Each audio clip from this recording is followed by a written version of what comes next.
Hello అండి, అందరికీ నమస్తే. ఈరోజు వీడియో నా దగ్గర పసుపు మొక్క ఉందండి. దాన్ని ఈ పెద్ద కుండీలో టబ్బులో పెడుతున్నానండి. ఈ టబ్బుకి 2 బెజ్జాలు ఉన్నాయి, 2 హోల్స్ వేసుకున్నా. ఆ 2 ఇదిగో ఇలా పెంకులతో మూసానండి. పెంకులతో మూసేసి దీని నిండా ఎండిపోయిన మొక్కలు నా దగ్గర చాలా ఉన్నాయి. ఆ ఎండిపోయిన వేస్ట్ మొత్తం తీసుకొచ్చి దీంట్లో పెట్టేశానండి నిండా. ఇది ఎండిన పేడ అండి, ఆవు పేడ. ఆ ఎండిన ఆవు పేడ, ఈ కిచెన్ వేస్ట్లో మట్టి మొత్తం కలిపి చాలా నీళ్లు పోసేసానండి కిందకి దిగేటట్టు హోల్లో గుండా. ఈ నీళ్ళు అన్నీ పోసిన తర్వాత ఇదిగో ఈ పసుపు మొక్కని ఇట్లా తీసి, ఇదిగోండి 2 పిలకలు వచ్చినాయి చూసారా, దాన్ని చిన్నగా తీసుకొని ఈ టబ్బులో పెట్టేసుకున్నానండి.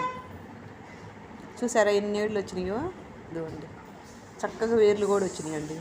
దీన్ని ఆ టబ్బులో 2 మొక్కలుగా పెట్టుకున్నా.